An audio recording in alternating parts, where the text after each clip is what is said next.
Et bienvenue à tout le monde. On va écouter aujourd'hui, on est dans on est dans ce moment dans les enseignements de Yogananda, tels qu'il les a donnés de son temps. Et donc, comme je vous le disais hier, avant-hier, le nom que Yogananda donnait à cette leçon, qui était sous forme de lettres, qui circulaient par courrier, c'était des préceptes. Préceptes. Donc, des principes euh, qu'on a besoin de comprendre en fait et de vivre. Alors, on va aujourd'hui écouter un précepte là, qui parle justement, alors c'est un des premiers, mais je regarde exactement le numéro. En fait, c'est le premier. Et dès cette première leçon, Yogananda parle des centres de conscience. Et donc, on parle ici des chakras. Mais à l'époque, Yogananda les appelait les centres spinaux, les centres de la colonne vertébrale, parce que le monde occidental ne connaissait pas encore cette idée et ce mot, donc le chakra. Écoutons donc cette description, première description qu'il en fait. Où que ta conscience se trouve, c'est là que tu vivras. La conscience possède des centres spécifiques dans le corps. Elle réside dans le cœur, dans les centres de la colonne vertébrale et entre les yeux, c'est le centre le plus élevé. Lorsque ta conscience s'élève vers le ciel, tu es rempli du divin. Ou, pour le dire autrement, lorsque tu es rempli de pensées divines, tu es au ciel ou dans cette région spirituelle entre les yeux. Mais lorsque tes pensées sont de nature plus basse, tu t'éloignes du centre spirituel et tu n'es plus au ciel. Les pensées négatives ou mauvaises créent des états psychologiques qui ne t'apportent ni la paix ni la joie. Te faut-il alors aller plus loin pour comprendre que tu es tombé du ciel et que tu vis sous une influence négative, ici même sur Terre?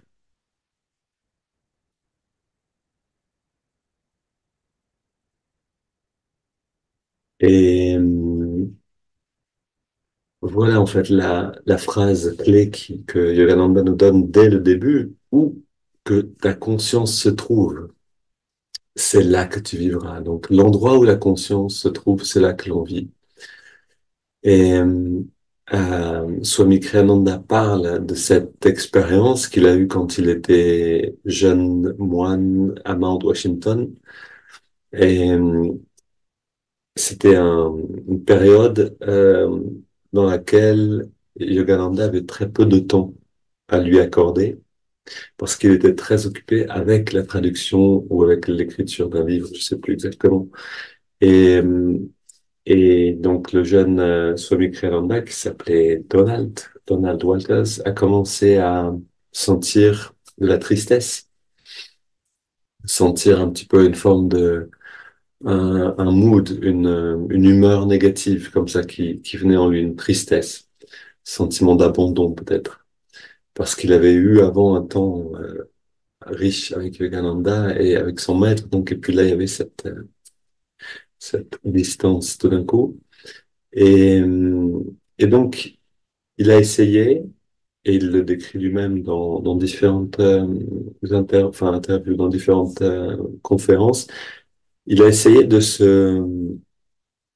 raisonner, c'est-à-dire de se dire, OK, euh, je vais pas bien maintenant, mais il y a sans doute des raisons, etc., etc. Et en fait, il s'est rendu compte, à travers cette expérience, et c'est quelque chose qui est vraiment précieux pour nous d'entendre, c'est-à-dire que en raisonnant, rien ne changeait. C'est-à-dire que sa raison trouvait, en fait, euh, son raisonnement trouvait toujours de nouvelles raisons logiques de se sentir comme il se sentait à ce moment-là. Euh, En fait, rien ne changeait. OK? Donc, c'est-à-dire, oui, je suis triste, j'aimerais me sentir mieux, mais j'ai toutes les raisons d'être triste. Si je regarde la situation actuellement, Yogananda ne me donne plus autant de temps que ça. Euh, il trouvait toujours des raisons en fait pour se sentir de la manière dont il se sentait. Et, et donc, il s'est rendu compte en essayant avec la raison de s'en sortir de différentes manières que ça ne fonctionnait pas. Et ça, c'est un enseignement très important de Yogananda, c'est que la raison suit, du verbe suivre, les sentiments. Là où c'est-à-dire comment je me sens, comment sont mes sentiments, va déterminer comment sera ou comment va fonctionner ma raison. Donc, si je suis déprimé, ma logique, c'est-à-dire mon raisonnement, va trouver les raisons pour lesquelles je suis déprimé. Si je suis joyeux, mon raisonnement va naturellement trouver toutes les raisons d'être joyeux. La raison suit le sentiment. Et donc, si on veut élever la conscience, si on veut méditer, par exemple, on a besoin d'engager ce qu'on appelle engager le cœur, c'est-à-dire engager la partie en nous engager les sentiments, les engager dans cette méditation. Et c'est ça qui fait que, alors, ma logique, mon raisonnement, mon mental va suivre et va se mettre à la queue leu leu avec, donc, renforçant, en fait, l'expérience de la méditation, parce que m'amenant aussi avec les pensées dans cette direction-là. Et ça, c'est quelque chose d'essentiel. C'est-à-dire, si, en fait, si on comprend la chose, on, on va trouver la solution à tous nos problèmes.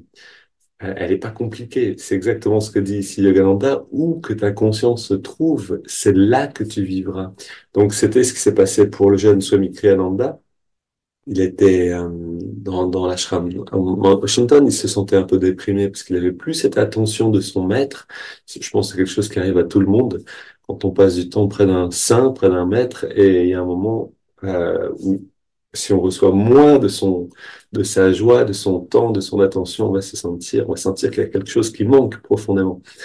Et donc, pour sortir de cette humeur, il s'est rendu compte que la raison, ça ne fonctionnait pas, et donc il a commencé à agir autrement. Il a appliqué les enseignements de son maître et il a, pendant 5 minutes, seulement 5 minutes, alors qu'il était resté des jours dans cet état-là, donc pendant 5 minutes, il a concentré son attention avec toute sa force, toute sa détermination, toute son énergie au niveau de l'œil spirituel, donc au point de jonction des sourcils.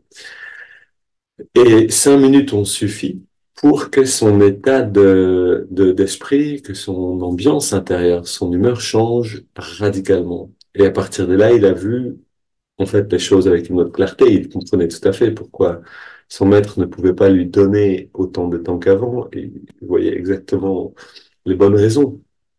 Et c'était OK pour lui. C'était plus un problème. C'est-à-dire qu'il était plus coincé dans un sentiment négatif. Où était le sentiment négatif avant? Possiblement qu'il était au niveau du cœur et qu'il avait besoin d'amener son attention plus haut pour avoir une vision plus large, qui pacifie le cœur. C'est possible. Je pourrais pas le dire avec certitude, mais ce qui est bon pour nous, c'est de savoir que notre, nos sentiments sont dispatchés, en fait, sont répartis. En fait, euh, toutes nos émotions, tout- tous les déclencheurs de nos émotions, que ce soit des émotions de dépression ou que ce soit simplement des petites émotions peut-être moins intenses que ça, euh, ça peut être de colère, de frustration, de sensation de manque, etc. Toutes ces choses en nous sont réparties le long de la colonne dans ce que Yogananda appelle les centres de la conscience. Et donc, si on sait ça, et qu'on peut appliquer la sagesse qui en découle, on peut se sortir d'affaires beaucoup plus rapidement. Ok, j'ai une situation difficile et je me sens déprimé. Je sais pas forcément où est stockée, on va dire, la dépression en moi-même, mais je sais qu'elle est quelque part puisque je sens cette humeur-là, je sens cette ambiance. Première chose, je n'utilise pas la raison, puisque la raison est teintée par les sentiments. Ok? J'ai besoin d'abord d'élever la conscience. Comment j'élève la conscience? Il y a plusieurs manières de faire, mais une manière très directe, c'est en effet de concentrer l'énergie au niveau du centre de la spirituelle. Si, et ici, Yogananda l'explique, lorsque ta conscience s'élève vers le ciel, tu es rempli du divin. Ou pour le dire autrement, lorsque tu es rempli de pensées divines, tu es au ciel, ou dans cette région spirituelle qui est entre les yeux. Littéralement, on appelle ce centre le centre de l'extase divine. Alors, rentrer dans ce centre, ça veut dire avoir assez de conscience à cet endroit-là, et ensuite rayonner ce bien-être, cette lumière. Maintenant, une autre manière d'élever l'énergie à l'intérieur de nous, c'est de se rappeler quelque chose qui nous réjouit. Si on sourit et si on peut garder ce sourire, un sourire tranquille, un sourire profond, on pourrait dire, euh, alors on met en mouvement l'énergie vers le haut. Littéralement, on recanalise l'énergie. D'ailleurs, un sourire, on a cette direction qui est donnée par la bouche. Euh, c'est pas vers le bas que ça va, c'est vers le haut. Hein. La commissure des lèvres est orientée vers le haut. Quand on est déprimé, c'est l'inverse. Ok. Et en fait, cette bouche ici, on dit que la langue euh, est reliée au cœur. Vous savez, en médecine chinoise, on dit que la langue, c'est le bourgeon du cœur. On dit ailleurs que ce n'est pas par ce qui rentre dans la bouche, mais ce qui sort de la bouche qu'on peut s'empoisonner. En fait, la bouche, la langue, le cœur sont extrêmement reliés. Donc, si on peut apprendre à sourire, à donner une impulsion positive au visage et particulièrement à la bouche, on va toucher le cœur avec on va toucher le cœur très directement. Et donc, on en revient finalement à cette sagesse très simple aussi que donnait Swami Atma Chaitanya, un grand saint en Inde, qui vit actuellement d'ailleurs, et qui disait, vous avez besoin de deux choses pour résoudre tous vos problèmes. Deux mots qui commencent par un S, le silence et le sourire. Essayons la prochaine fois qu'on est dans une difficulté, pour ne plus alimenter le problème, on a besoin de silence, c'est-à-dire de laisser la raison de côté, se mettre à l'abri et de sourire. Et si on agit sur les deux, c'est-à-dire si on applique les deux et qu'on agit suffisamment longtemps, ça aussi c'est important, pour que le sourire atteigne le cœur vraiment, on a besoin de le garder suffisamment longtemps. 5, 10 respirations. Et déjà, il y a une coloration qui se fait.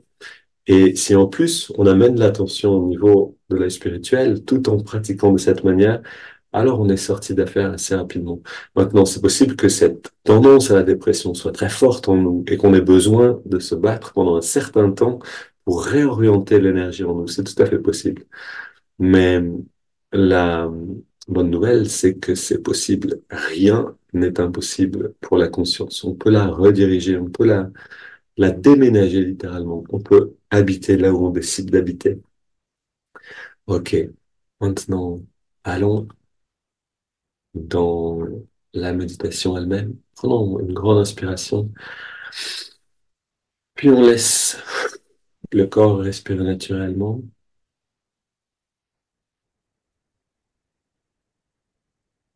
Prenons trois secondes pour pratiquer, pendant une minute, pratiquer ce que je vous propose là. Donc, amener l'attention à la jonction des sourcils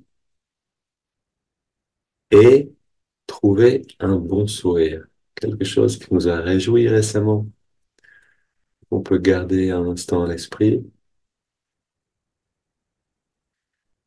et se rappeler de quelque chose de réjouissant amène le sourire, amène une forme d'énergie, une expérience. Et c'est cette forme-là, cette expérience-là qu'on va garder.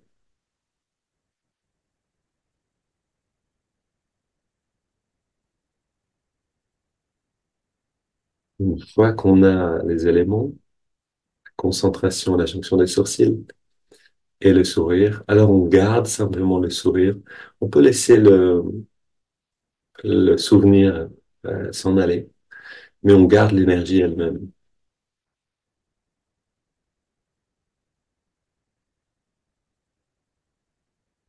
Ok, on garde les deux éléments. Le troisième élément, c'est le temps de garder.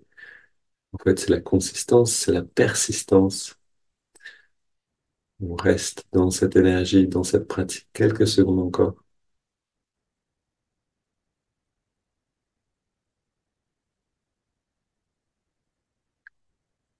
Et voyez en vous-même votre humeur qui change.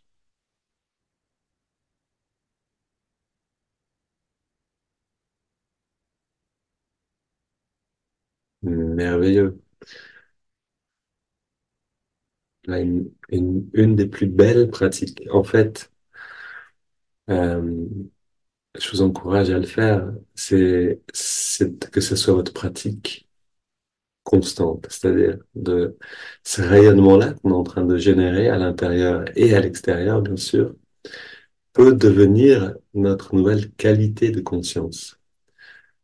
Je conduis, je vais quelque part, j'ai mon attention à la jonction des sourcils et j'ai un bon souvenir, j'ai un sourire et je garde ce sourire.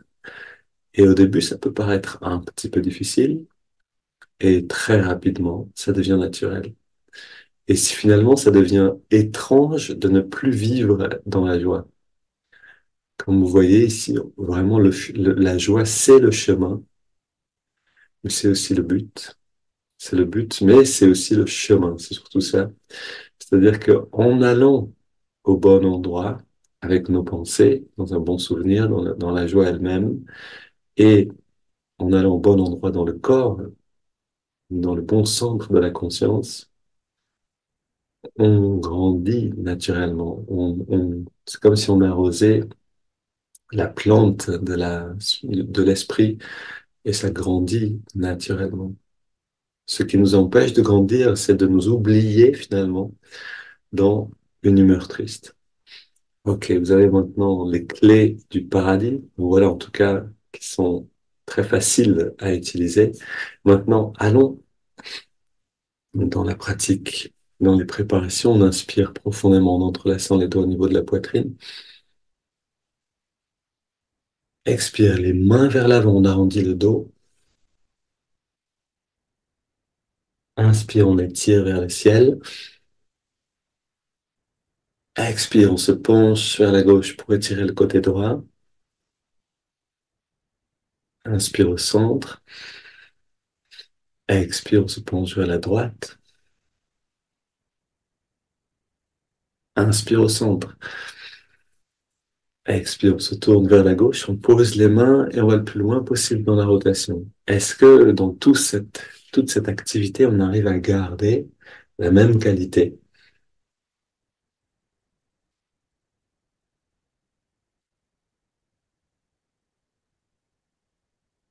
On peut tout à fait garder l'attention à la jonction des sourcils. On revient au centre, on étire vers le ciel. En fait, ça devient une fenêtre de perception. On se tourne vers la droite, on pose les mains, on va le plus loin possible dans la rotation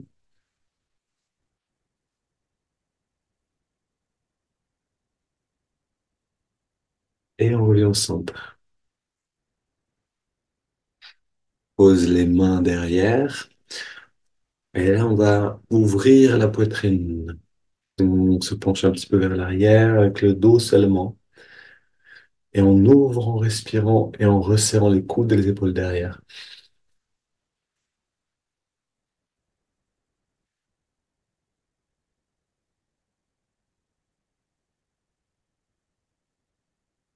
Encore une. Sentir vraiment les coudes qui s'écartent. Et on revient au centre. On pose les mains sur les cuisses, paumes vers le ciel, dos redressé, détendu, les yeux fermés, regard au-dessus de la ligne de l'horizon. On est très détendu et on sent cette grande ouverture au niveau du cœur.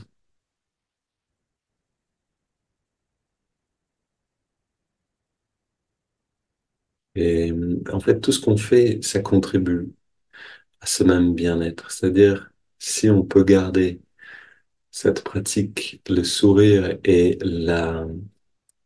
l'attention à la jonction des sourcils, On va voir que ce qu'on vient de faire va amplifier votre capacité à sentir la joie. Parce que c'est dans le cœur qu'on en fait l'expérience. Et qu'en ouvrant la poitrine, en écartant les côtes, on crée plus d'espace physiquement, mais aussi pour l'expérience, pour tout ce qui vient du cœur.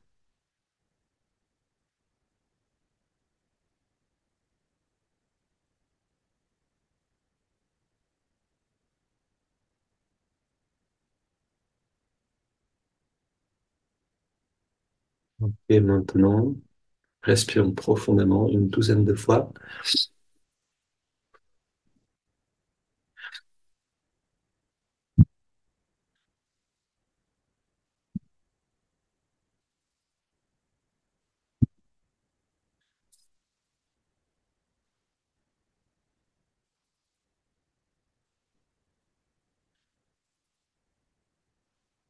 5 dernières.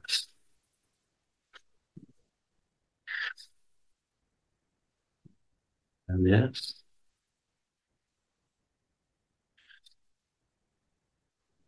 dernière. Et on inspire, mais lentement, et on garde l'air dedans.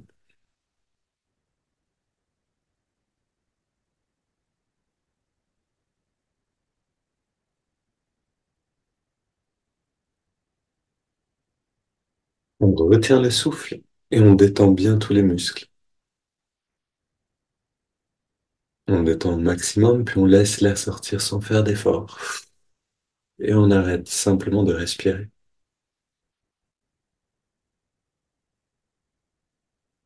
On peut garder ce sourire, cette attention là-haut et percevoir à partir de là-haut toutes les sensations subtiles qui émergent.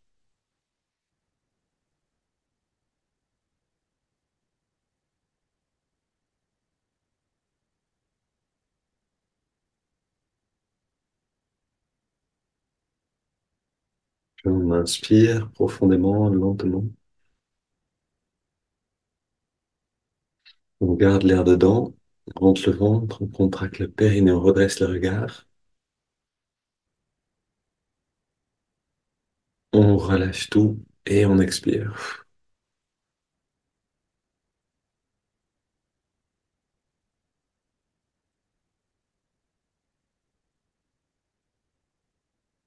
Et à nouveau, on retrouve cette pratique qu'on va appeler le bon endroit, habiter au bon endroit.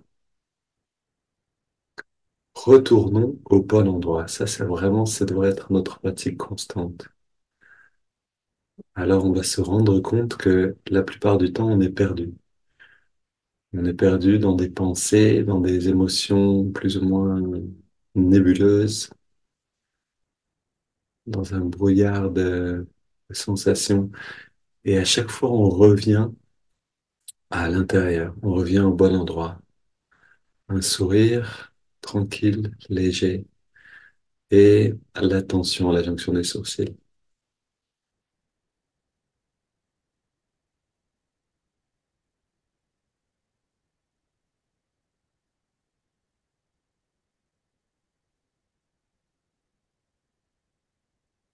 Là, on sent du contentement.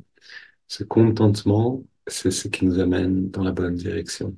On a juste besoin de le garder, de le nourrir un peu constamment. Prenons une double inspiration. Serre les poings, contracte tous les muscles du corps au maximum. Expire, on relâche bien tous les muscles et on recommence.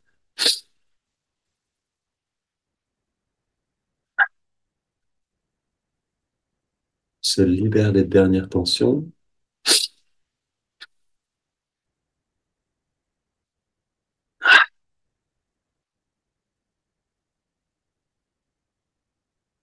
Contentement et détente. Et maintenant, on inspire par les narines sur 5 en ressentant l'énergie remonter le long de la colonne. C'est parti. Inspire.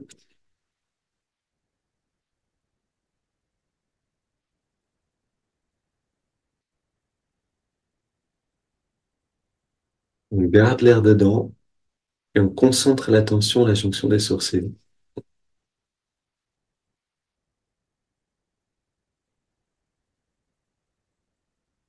Expire maintenant et on rayonne ce bien-être. On le sent rayonner, ce sourire intérieur à travers tout le corps. Et inspire à nouveau.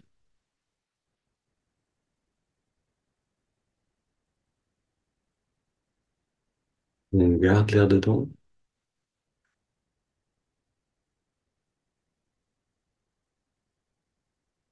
Expire.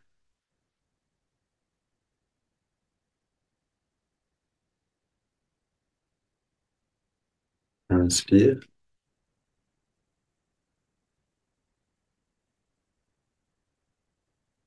On garde.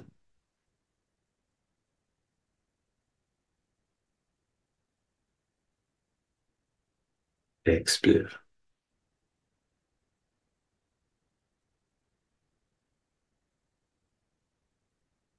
Un dernier cycle. Inspire.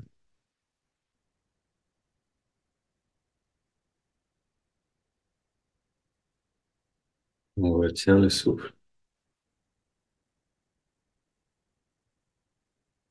Expire.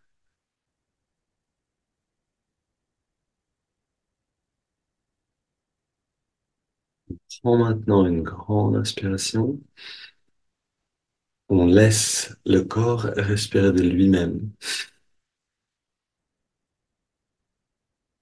Est-ce qu'on est au bon endroit? Retournons-y encore une fois.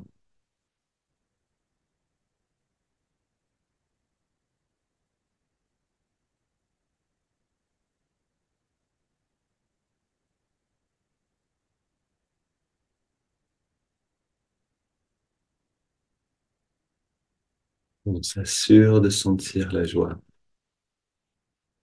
Et on n'hésite pas à puiser dans une belle expérience, une expérience joyeuse. Un des cadeaux de la vie, c'est de savoir nous faire rire. Il n'y a pas de meilleure blague que celle que la vie organise elle-même.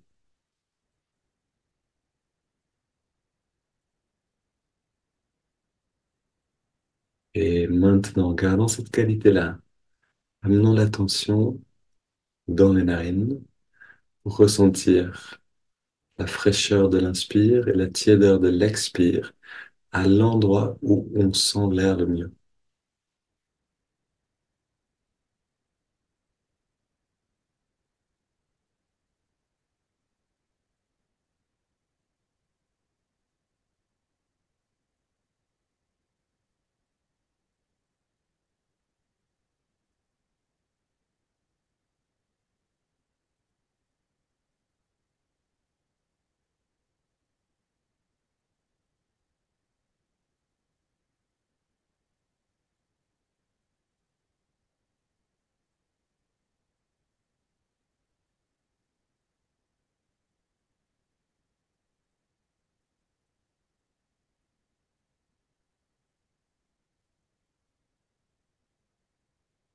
Maintenant, cette sensation de souffle, fraîcheur, tiédeur, imaginons que c'est la nourriture la plus délicieuse.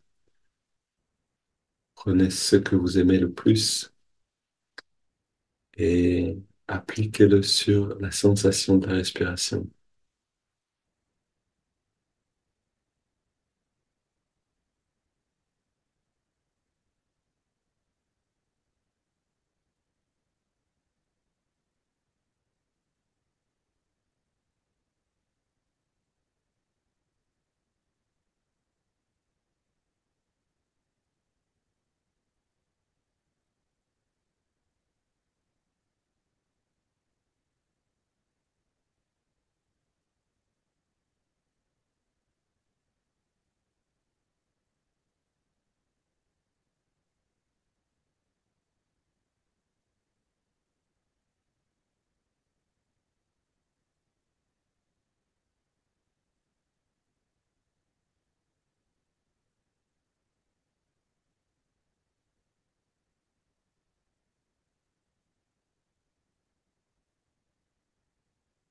Et on continue de se régaler avec le souffle et on ajoute le mouvement de l'index de la main droite.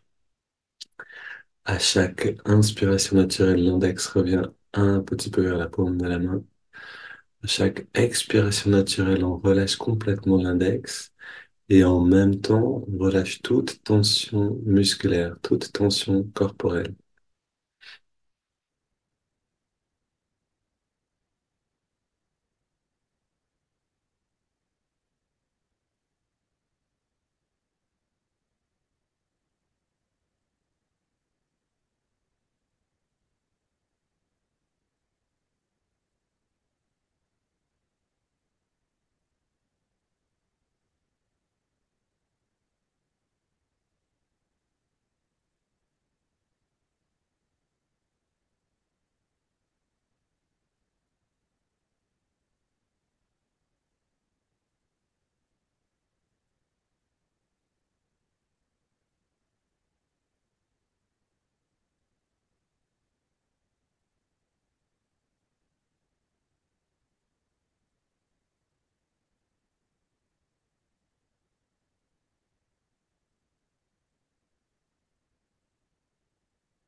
On sent cette détente qui s'approfondit.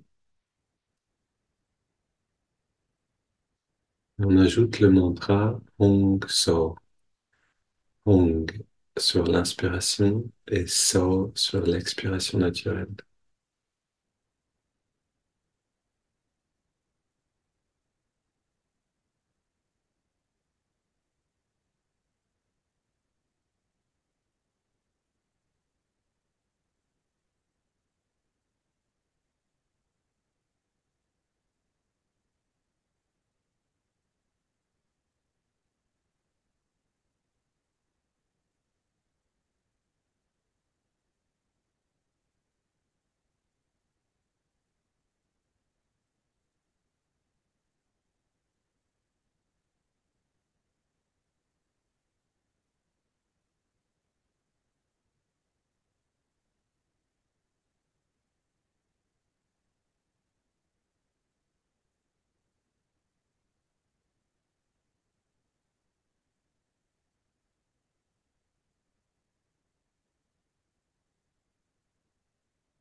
On prend une inspiration profonde,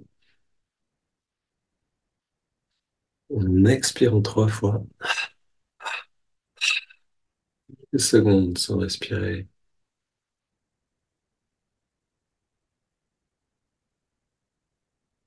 on laisse le corps respirer naturellement. On abandonne mantra, observation du souffle et mouvement du doigt.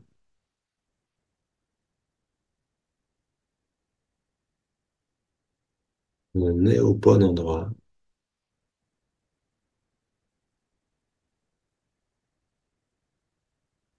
Depuis le bon endroit, on voit, on ressent cette joie tranquille qui s'épanouit en nous-mêmes.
On laisse cette lumière, ce bien-être se diffuser jusque dans chacune de nos cellules.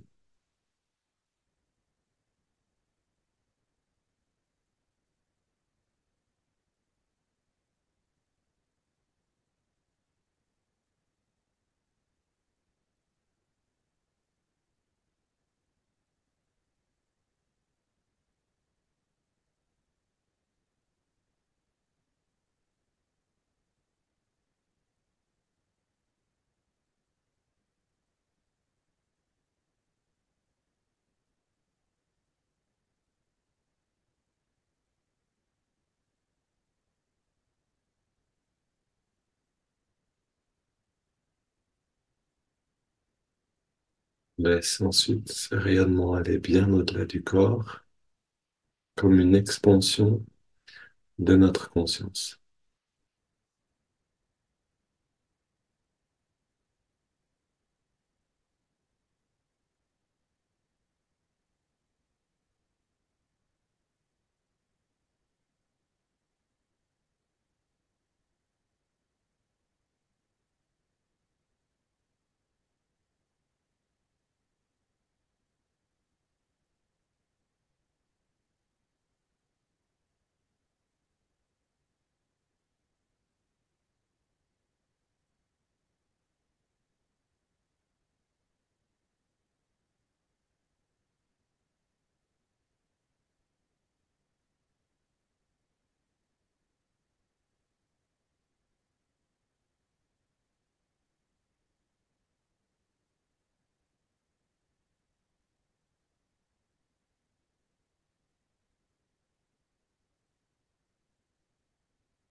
Et nous restons dans cette expérience encore aussi longtemps que c'est bon.